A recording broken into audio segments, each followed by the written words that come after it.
लेकिन बाबा साहब की जो मैं बात कह रहा था कि अगर बाबा साहब भी हमारी तरह कैलकुलेटेड होते, बाबा साहब भी अगर हमारी तरह समझदार होते, बाबा साहब भी अगर हमारी तरह व्यवहारिक होते, तो फिर क्या होता? तो उनको अपने 4 बच्चों की कुर्बानी देने की जरूरत नहीं थी, उनको अपनी पत्नी की कुर्बानी देने की जरूरत नहीं थी। वो भी उनके लिए दवा का इंतजाम करते, वो भी उनके लिए शिक्षा का इंतजाम करते, वो भी उनके अपने लिए अच्छे घर का इंतजाम करते, बच्चों के लिए अच्छे घर का इंतजाम करते। लेकिन उन्होंने अपनी सुख सुविधा त्याग करके अपने बच्चों के भविष्य की कीमत पे हमारा भविष्य बनाया है, हमारा मान सम्मान सुरक्षित। पहले तक तो आपने विश्व प्रसिद्ध विश्वविद्यालयों का निर्माण किया।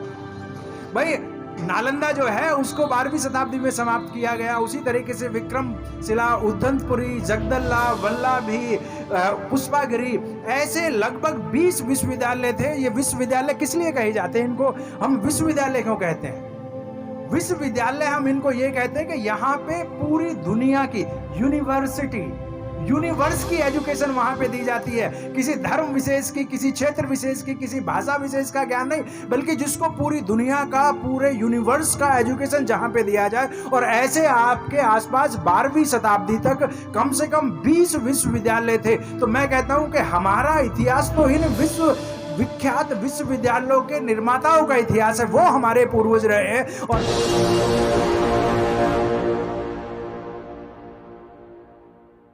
खासतौर पे आदर्श जी, जिन्होंने जो इस पूरे कार्यक्रम के संयोजक हैं, सूत्रधार हैं, प्रेरणा हैं, जिन्होंने वास्तव में उस तरीके से तो नहीं, लेकिन हाँ जंगल में मंगल करने का प्रयास किया है। तो बहुत बहुत बधाई मैं देना चाहूँगा अपनी तरफ से इस बहुत ही महत्वपूर्ण शुरुआत के लिए, बहुत ही ऐतिहासिक शुरुआत के लिए। साथियों, हम जानते हैं कि शिक्षा भारत में सिर्फ रोजी रोटी का साधन नहीं रहा। भारत में शिक्षा अपने आप में एक मुकम्मल संसाधन है, जिसके द्वारा जीवन की हर आवश्यकता को, चाहे वो सम्मान हो, चाहे वो संपत्ति हो, चाहे वो शस्त्र हो, या कोई भी आयाम है जीवन का, जिसको शिक्षा के द्वारा प्राप्त किया जा सकता है। और भारत में विशेष तौर पे शिक्षा ने सही अर्थों में वर्चस्व की भूमिका निभाई है। जिनके पास शिक्षा रही है उन्होंने वर्चस्व की भूमिका निभाई है। वो कितना भी तथाकथित शिक्षा शास्त्री हो, कितना भी अज्ञानी हो, लेकिन अगर उसको शिक्षा से जोड़ के बता दिया गया तो लोग उनके पैर धुल के पीने के लिए तैयार रहते हैं। इस तरह का एक कुश चक्र यहाँ पे चला है। तो शिक्षा बहुत महत्वपूर्ण आयाम है, इसको हमें समझने की जरूरत है। उस पर थोड़ा सा मैं बाद में बात करूँगा, लेकिन सबसे पहले सावित्रीबाई फूले एकेडमी और उसमें सावित्रीबाई फूले को हम इतना महत्व क्यों दे रहे हैं, 2 मिनट उस पर अपनी बात रखना चाहूँगा। साथियों, हम जानते हैं कि शिक्षा के क्षेत्र में उनकी जो भूमिका है वो अद्वितीय रही है, और ज्ञात इतिहास में इस तरह का महत्वपूर्ण योगदान किसी दूसरे व्यक्ति ने, खासतौर पे किसी दूसरी महिला ने इतना महत्वपूर्ण योगदान नहीं दिया उस समय तक। इसलिए उनको हम नमन करते हैं, उनका हम सब अभिनंदन करते हैं। लेकिन सिर्फ यही पर्याप्त नहीं है, सिर्फ यही पर्याप्ति नहीं है। जीवन के और बहुत सारे उनके पक्ष हैं, जिनमें से एक पक्ष को मैं उजागर करना चाहूंगा कि आज वो क्यों इतनी महत्वपूर्ण बन गई हैं। इस चीज को इस रूप में भी समझा जा सकता है कि पिछले 10-15 साल से ही सावित्रीबाई फूले को बहुत उच्च स्थान मिल रहा है, देश के अंदर, दुनिया के अंदर उच्च स्थान मिल रहा है। और आज शायद ही भारत का कोई ऐसा कोना होगा जहां पे सावित्रीबाई फूले आदर्श के रूप में स्थापित ना हो। तो उनका शिक्षा के क्षेत्र में जो योगदान था उसका जिक्र बार बार होता है। लेकिन एक जो दूसरी बात जिसका जिक्र मैं आपके सामने करना चाहूंगा, और जो व्यक्तित्व के साथ जुड़ा होता है, जो हमारे जो क्यों लोग, ऐसा नहीं कि हर जो विद्वान व्यक्ति होता है उसका लोग सम्मान करते हैं। बाबा साहब ने इस बात को कहा कि विद्वता के साथ अगर ह्यूमिलिटी नहीं है, ह्यूमिलिटी मतलब अगर आप लोग इंसानों को इंसान नहीं समझते, उनके साथ अपने जैसा व्यवहार नहीं करते, तो आपकी विद्वता वास्तव में किसी जंगली जानवर से भी ज्यादा बदतर है। उस विद्वता का कोई मतलब नहीं होता है। विद्वता समाज के काम आनी चाहिए, तभी जाके आप अच्छे शिक्षक बनते हैं, या शिक्षा का सही महत्व वहीं पे है। आप जानते हैं कि सावित्रीबाई फूले और ज्योतिबा फूले साहब का बहुत जल्दी विवाह हो गया था, और उसी समय से वो अपनी पढ़ाई शुरू भी कर रहे थे। लेकिन उसके साथ साथ एक और प्रॉब्लम भी वहाँ पे आ रही थी। एक प्रॉब्लम ये आ रही थी कि लंबा समय हो गया लेकिन सावित्रीबाई फूले और ज्योतिबा फूले के यहां पे कोई संतान नहीं हो रही थी। फादर गोविंदराव फूले साहब ने इस चीज का जिक्र किया कि भाई संतान नहीं हो रही है, और जैसा कि ये 1840 45 या 50 के आसपास की 45 के आसपास की बात है, तो ये कहा गया कि भाई आप दूसरी शादी कर लीजिए। ज्योतिबा फूले को ये सजेस्ट किया गया, क्यों? ये माना जाता था कि भाई आप अगर परिवार में बच्चा नहीं आ रहा तो कहीं ना कहीं स्त्री उसके लिए जिम्मेदार है। ज्योतिबा फूले साहब कहने लगे ठीक है भाई, अगर इस तरह का लग रहा तो देखा जाएगा, लेकिन क्योंकि वो ज्ञान विज्ञान के व्यक्ति थे और काफी समझदार थे और अपनी बात को बहुत अच्छे से आर्गू करते थे, तो ज्योतिबा फूले साहब ने अपने फादर से कहा कि ठीक है, मैं आपकी बात मानने के लिए तैयार हूं, लेकिन इसका कोई पुख्ता आधार होना चाहिए। पुख्ता आधार क्या होगा? कहते कि सावित्रीबाई फूले की हम मेडिकल जांच करा लेते हैं। अगर मेडिकल जांच में ये आता है कि भाई ये बच्चा पैदा करने योग्य नहीं है तो दूसरी शादी कर लेंगे, कोई प्रॉब्लम नहीं है। लेकिन बात यहीं पे खत्म नहीं होगी। कहते क्यों? कि आपको मेरी भी जांच करानी पड़ेगी। ज्योतिबा फूले साहब अपने फादर से कहते हैं कि आपको मेरी भी जांच करानी पड़ेगी कि कहीं मेडिकली मैं ही तो प्रॉब्लमेटिक नहीं हूं, अनफिट नहीं हूं कि मैं बाप नहीं बन सकता हूं। और कहते हैं कि अगर कहीं यह सिद्ध हो गया कि भाई मेरे अंदर प्रॉब्लम है, तो फिर सावित्रीबाई फूले की दूसरी शादी होगी और उसका दूसरा पुरुष हमारे घर में आके रहेगा। यह गोविंदराव फूले साहब के लिए 1840 में बहुत बड़ा झटका था। समाज की जो दूषित मानसिकता है उस पर बहुत बड़ा झटका था, उस पर बहुत बड़ा आघात था। गोविंदराव फूले कहने लगे कि भैया ऐसी बात को छोड़िए, ये हमें किसी की जांच वांच नहीं करानी है। उसी समय पे ज्योतिबा फूले और सावित्रीबाई फूले ने प्रण लिया कि हम अपना पूरा जीवन समाज के लिए समर्पित करेंगे और ये बच्चे और परिवार के चक्कर में नहीं पड़ने वाले हैं। उस समय पे उन्होंने लिया हुआ निर्णय, उसके द्वारा उन्होंने स्कूल्स खोले, आप जानते हैं, उन्होंने और बहुत सारे समाज सेवा के कार्य किए, लेकिन अपना परिवार आगे नहीं बढ़ाया। जब 1953 में आप जानते हैं कि जो काशीबाई थी, जो एक विधवा थी, उनके एक बेटा हुआ, उसको अपने बेटे के रूप में उन्होंने स्वीकार किया। और यशवंत, जिसका नाम था, बाबा साहब के भी बड़े बेटे का नाम यशवंत था, और कोलम जो साहूजी महाराज हैं उनके बेटे का नाम भी यशवंत था। तो एक परंपरा उस तरीके से चली आती है। उनकी अपनी कोई संतान नहीं हुई, लेकिन उन्होंने अपना पूरा जीवन समाज के लिए समर्पित कर दिया। पूरा जीवन 1890 और 91 तक पूरा जीवन समाज के लिए समर्पित किया। लेकिन आज बहुत खुशी की बात है कि यहाँ पे पुणे में पैदा हुए, उसके आसपास पैदा हुए, यहाँ से हजारों किलोमीटर दूर की बात है, लेकिन आज बरछावा रोड पर, आज इस पश्चिम गांव में सावित्रीबाई फूले के नाम की अलख जल रही है। अगर उस समय पे उनके यहाँ पे उन्होंने समाज के लिए कोई अपने परिवार को आगे ना बढ़ाने का निर्णय लिया, तो बड़े फक्र की बात है कि पूरी दुनिया के अंदर, पूरे देश के अंदर आज करोड़ों संतानें ज्योतिबा फूले और ज्योतिबा फूले और सावित्रीबाई फूले के वंश को आगे बढ़ा रही हैं। इसलिए मैं साधुवाद देना चाहूंगा पूरी की पूरी टीम को, जिन्होंने सावित्रीबाई फूले के नाम को आगे बढ़ाने का काम किया। क्योंकि सावित्रीबाई फूले कोई नाम नहीं है, कोई व्यक्ति नहीं है, ये एक जीता जागता आंदोलन है, ये एक जीता जागता विचार है, जिसके अंदर चाहे वो अशिक्षा का मामला हो, चाहे वो अंधविश्वास का मामला हो, चाहे वह असमानता का मामला हो, परिवार में किस तरीके से रहना है, समाज में किस तरीके से रहना है, लगभग हर चीज की कुंजी सावित्रीबाई फूले और ज्योतिबा फूले के पास है। इसलिए जब सावित्रीबाई फूले के नाम से यहाँ पे एकेडमी चल रही है, हम अपने बच्चों को और बच्चियों को उनकी विचारधारा और अपने कैरियर के लिए आगे बढ़ाने का प्रयास कर रहे हैं, तो मैं 100% श्योर हूं कि जब वो ज्योतिबा फूले के नाम की ज्योति यहाँ पे जलाएंगे तो पूरा का पूरा समाज रोशन हो जाएगा।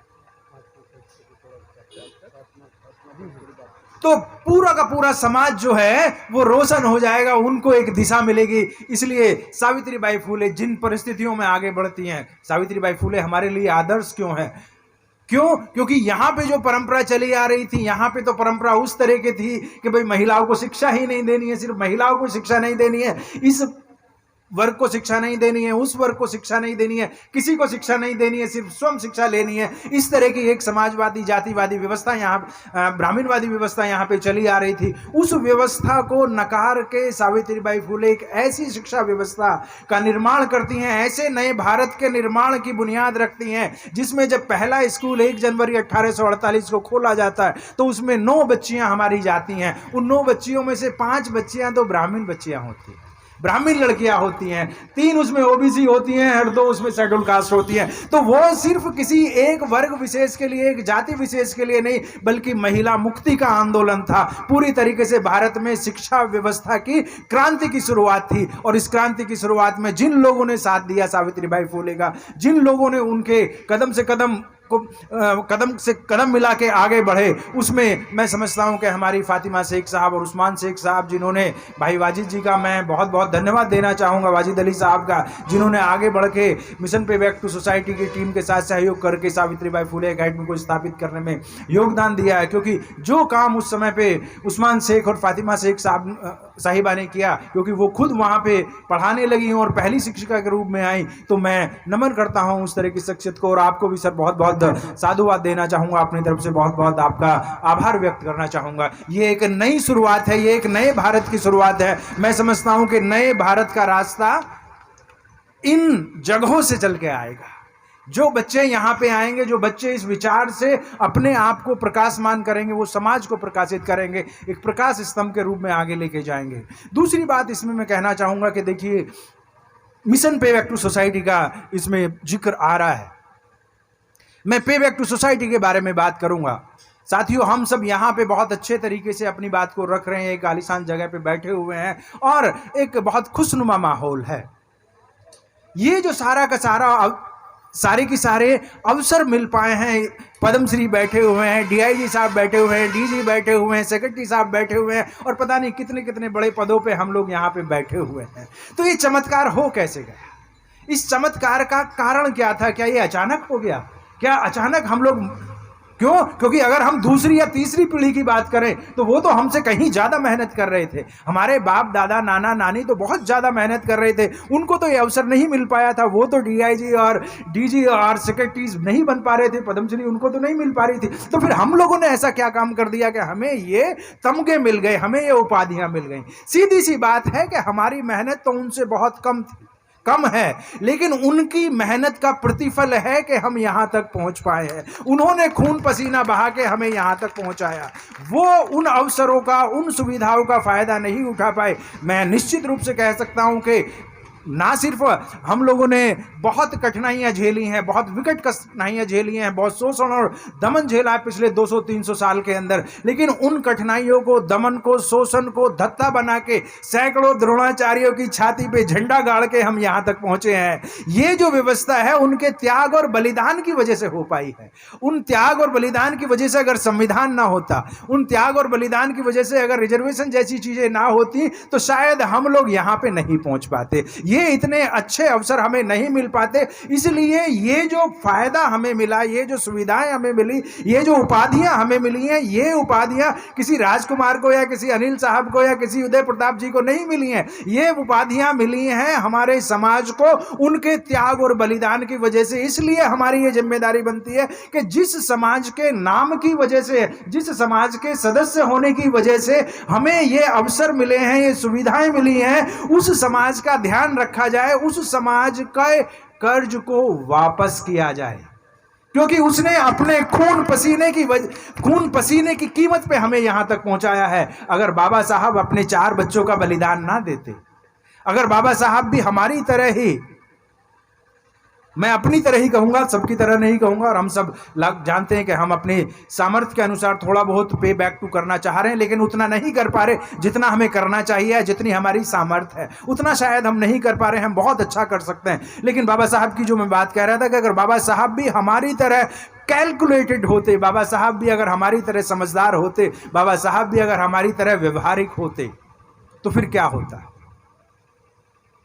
तो उनको अपने 4 बच्चों की कुर्बानी देने की ज़रूरत नहीं थी, उनको अपनी पत्नी की कुर्बानी देने की ज़रूरत नहीं थी। वो भी उनके लिए दवा का इंतज़ाम करते, वो भी उनके लिए शिक्षा का इंतज़ाम करते, वो भी उनके अपने लिए अच्छे घर का इंतज़ाम करते, बच्चों के लिए अच्छे घर का इंतज़ाम करते। लेकिन उन्होंने अपनी सुख सुविधा त्याग करके अपने बच्चों के भविष्य की कीमत पे हमारा भविष्य बनाया है, हमारा मान सम्मान सुरक्षित किया। इसलिए हमारी ये जिम्मेदारी बनती है कि चाहे ज्योतिबा फूले हों, बाबा साहब हों, और ऐसे सैकड़ों नायक नायिकाएं हैं जिन्होंने, और हमारे खुद के माँ बाप, हमारे खुद के दादा दादी, नाना नानी, उन्होंने खून पसीने से हमें यहाँ तक पहुँचाया। इसलिए हमारी ये जिम्मेदारी बनती है कि जितनी हमारी कुवत है, जितनी हमारी ताकत है, उस सारी ताकत को लगा दें। अगर हमारे अपने खुद के, चाहे वो घर हो, चाहे वो और दूसरी चीज़ें हों, तो अगर वो इतनी अच्छी बनती हैं तो फिर समाज के लिए भी हम थोड़ा बहुत करें। मैं कहता हूं कि ज़्यादा करने की ज़रूरत नहीं है, उतना महान बनने की ज़रूरत नहीं है जितना महान बाबा साहब बन गए थे। सिर्फ जो हमारे सर अभी इस बात को कह रहे थे कि भाई अगर 5% ही हम अपने ज्ञान का, अपने संपत्ति का और अपने समय का 5% ही समाज को लगा दे तो परिस्थितियां कहाँ से कहाँ जा सकती हैं। इसलिए पे बैक टू सोसाइटी कोई वन टाइम टोकन नहीं होना चाहिए, बल्कि पे बैक टू सोसाइटी एक कल्चर होनी चाहिए, हमारी एक जीवन पद्धति होनी चाहिए। निरंतर ये प्रवाह बहता रहे। अगर ये निरंतर बहता रहेगा तो फिर वो दिन दूर नहीं है जिसके लिए बाबा साहब, ज्योतिबा फूले, मान्यवर कांशीराम साहब जैसे अनेकों लोगों ने अपने जीवन की कुर्बानी दी है। वो कुर्बानी फलीभूत होगी और इस देश में हर व्यक्ति को मान सम्मान मिलेगा। हर व्यक्ति अपने लिए एक माकूल व्यवस्था स्थापित कर पाएगा। ये हम सब लोग के द्वारा बहुत आसानी से किया जा सकता है। जरूरत सिर्फ एक छोटे से संकल्प की है। हमारे सामने सैकड़ों उदाहरण ऐसे हैं कि एक व्यक्ति ने बहुत महत्वपूर्ण भूमिका निभाई है। आप यहाँ पे मैं माननीय आदर्श साहब का नाम ले सकता हूँ कि किस तरीके से पिछले 7-8 साल से हम लोग संपर्क में हैं और किस तरीके से वो चीज़ों को बदल रहे हैं, घूम घूम के चीज़ों को बदल रहे हैं। जहाँ कहीं पे भी, चाहे वो गौतम बुद्ध नगर हो, चाहे वो गाजियाबाद हो, अब यहाँ पे हैं, कल प्रतापगढ़ में होंगे, और मैं व्यक्तिगत रूप से जानता हूं कि कितनी मेहनत वो करते हैं। तो अगर आदर्श जी इस कार्य को कर सकते हैं तो मैं क्यों नहीं कर सकता। मुझे सोचने की जरूरत है कि मैं भी इस कार्य को कर सकता हूं। हर व्यक्ति हम में से इस कार्य को कर सकता है। इसलिए पे बैक टू सोसाइटी हमें एक लाइफ मिशन के रूप में रखना चाहिए, इसको जीवन पद्धति के रूप में स्वीकार किया जाना चाहिए, टोकनिज्म के रूप में नहीं होना चाहिए, निरंतर होना चाहिए। ये नहीं है कि भाई एक बार कर दिया तो बस ठीक हो गया। हम भले ही 1 घंटे का टाइम दें, भले ही अपनी संपत्ति में से, अपने सम्यक आय में से 1% कंट्रीब्यूट करें, लेकिन उसको निरंतर करें। क्यों? क्योंकि अगर एक व्यक्ति 99% कर रहा है और दूसरा व्यक्ति 1% कर रहा है, तो जो 99% कर रहा है बहुत जल्दी वो थक जाएगा, बहुत जल्दी उसके अंदर कुंठा आ जाएगी, बहुत जल्दी उसके अंदर निराशा आ जाएगी, और कुछ समय बाद वो ये कहने लगेगा यार कुछ नहीं हो रहा, मेरा सब कुछ चला गया, बर्बाद हो गया, परिवर्तन तो आ नहीं रहा है। क्यों? क्योंकि जो लोग 1% नहीं कर रहे हैं वो भले ही वो ना, लेकिन अंदर ही अंदर वो कुचलते हैं कि नहीं यार ये तो बहुत बड़ा व्यक्ति हो गया, ये तो ये हो गया, वो हो गया, आपसी द्वेष की चीज आ जाती है। इसलिए एक व्यक्ति के 99% सहयोग करने की बजाय 99% 1-1%, 99 लोग 1-1% सहयोग करें तो वो 999 गुना हो जाएगा। तब जाके बात आगे बढ़ेगी। थोड़ा थोड़ा सा सहयोग आगे करेंगे। तीसरी बात, मैं अब क्योंकि समय कम है लेकिन तीसरी बात कहना चाहूंगा, और वो मैं कहना चाहूंगा शिक्षा के महत्व पे। देखिए, हमारा जो आंदोलन है वास्तव में 1 जनवरी 1848 से हम इस बात को करते हैं कि हम ये जो सारे लोग यहाँ तक पहुँचे हैं, देश की ऐसी कोई ऐसी अब संस्था नहीं है, देश का ऐसा कोई पद नहीं है, सिर्फ एक ही बचा है और इंशाअल्लाह एक दिन वो भी पूरा हो जाएगा। लेकिन देश का ऐसा कोई ऐसा पद नहीं है जहाँ पे आप पहुँच ना पाए हो। हर जगह आप पहुँच गए हैं, चाहे वो राष्ट्रपति है, चाहे वो चीफ जस्टिस ऑफ इंडिया है, चीफ मिनिस्टर्स हैं या सेक्रेटरीज हैं, लगभग यूनिवर्सिटीज़ के अंदर, ऑफिस के अंदर, हर जगह आप पहुंच गए हैं। ये तभी संभव हो पाया है, तब हमने शिक्षा को अपना बेसिक माना है, शिक्षा को अपनी रीढ़ मानी है। जो व्यक्ति शिक्षा में आगे बढ़ा उसने आगे बढ़ के अपने लिए एक मुकाम हासिल कर लिया। इसका जीता जागता उदाहरण खास तौर पे भारत के शेड्यूल कास्ट हैं आज की तारीख में, जिन्होंने बहुत जबरदस्त प्रगति की है। आपको जान के ताज्जुब होगा, इस समय पे भारत में सबसे ज्यादा बढ़ने वाले, सबसे ज्यादा पढ़ने वाला अगर वर्ग है तो वो शेड्यूल कास्ट है इंडिया के अंदर। बाकी सबकी संख्या उत्तरोत्तर कम होती जा रही है, जो पहले से थे उनका प्रोपोर्शन कम होता जा रहा है। इनकी जबरदस्त तरीके से बिल्कुल क्षैतिज पे फैल रहे हैं, नीचे की तरफ एकदम फैल रहे हैं। तो ये काम बहुत जबरदस्त तरीके से हो रहा है, ये शिक्षा के द्वारा हो पाया। लेकिन शिक्षा हमारे लिए बिल्कुल नई नहीं है, शिक्षा हमारे लिए नई नहीं है। शिक्षा हमारे लिए जब से ये आंदोलन शुरू होता है, सावित्रीबाई फुले का नाम हम क्यों ले रहे हैं? सावित्रीबाई फुले ने क्या काम किया? सावित्रीबाई फुले ने सबसे पहले स्कूल चलाए। 1882 के अंदर सावित्रीबाई फुले, ज्योतिबा फुले साहब हंटर कमीशन के सामने, वहां अंग्रेजों का एक आयोग आया था, उसके सामने कहते हैं कि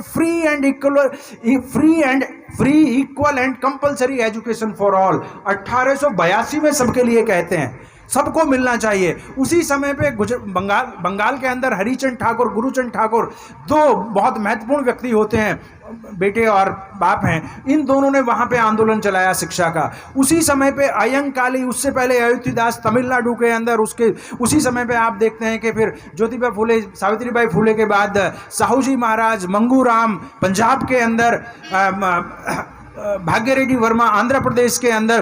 कोई ऐसा राज्य नहीं पूरे भारत के अंदर जहां पे सामाजिक आंदोलन चला हो और इन सामाजिक आंदोलनकारियों ने शिक्षण संस्थाओं का निर्माण ना किया हो। सब ने शिक्षण संस्थाओं का निर्माण किया। ये मैं 1920-30 तक की बात आपको बता रहा हूं। साहूजी महाराज इस कड़ी में आगे की बात करते हैं और वो स्कूलों से आगे बढ़ के फिर इंटर स्कूल्स की स्थापना करते हैं, और इंटर स्कूल्स की मतलब इंटरमीडिएट स्कूल्स की स्थापना करते हैं, और वहीं से वो रेजिडेंशियल हॉस्टल्स या रेजिडेंशियल एजुकेशन की स्थापना करते हैं। क्यों? क्योंकि समाज में हम देखिए, स्कूल में जाते हैं तो स्कूल में बहुत सारी असुविधाएं होती हैं। जातिगत व्यवस्था थे, आर्थिक व्यवस्था की वजह से बच्चों को बहुत सारा भेदभाव झेलना पड़ता है। लेकिन अगर रेजिडेंशियल है तो वहां पे सब बच्चे एक जैसी ड्रेस पहनते हैं, एक जैसा खाना खाते हैं, तो बहुत सारी समस्याओं का समाधान आप हॉस्टल की शिक्षा के द्वारा कर सकते हैं। वहां पे लगभग तो नहीं, लेकिन मतलब एकदम तो नहीं, लेकिन लगभग बराबरी की व्यवस्था आ जाती है। समाज का उस तरह का दौर नहीं रहता। तो साहूजी महाराज जो हैं आवासीय शिक्षा व्यवस्था की करते हैं। फिर तमिलनाडु, इसमें कर्नाटक में आप चले जाइए, वहां पे महाराजा कृष्ण वडियार साहब यूनिवर्सिटीज, आपको जान के ताज्जुब होगा, कृष्ण वडियार फोर्थ, जो कि आपके ही समाज के व्यक्ति थे, बनारस हिंदू विश्वविद्यालय, जिसका बड़े चाव से नाम लेते हैं मदन मोहन मालवीय और दूसरे लोग, और बाद में देखते हैं कि वहां पे आसानी से लोगों को घुसने भी नहीं दिया गया था उसके बाद से। लेकिन उसकी मेजर फंडिंग जो है कृष्ण वडियार ने की थी। कृष्ण वडियार फोर्थ, जो उसके पहले ऑनररी वाइस चांसलर थे या चांसलर थे। तो ये आपके समाज के व्यक्ति थे। वहां पे जो मैसूर यूनिवर्सिटी बनी वो उन्होंने बनाई। और सिर्फ यहीं तक बात समाप्त नहीं होती है। आप देखते हैं कि सिर्फ 13वीं शताब्दी तक, 13वीं शताब्दी कोई बहुत नहीं है। जब आप 5000 साल की बात करते हैं तो 13वीं शताब्दी का मतलब तो 600-700 साल ही है, या 800 साल मान लीजिए। 800 साल पहले तक तो आपने विश्व प्रसिद्ध विश्वविद्यालयों का निर्माण किया। भाई नालंदा जो है उसको 12वीं शताब्दी में समाप्त किया गया। उसी तरीके से विक्रमशिला, उद्दंतपुरी, जगदल्ला, वल्लभी, पुष्पागिरी, ऐसे लगभग 20 विश्वविद्यालय थे। ये विश्वविद्यालय किस लिए कहे जाते हैं? इनको हम विश्वविद्यालय क्यों कहते हैं?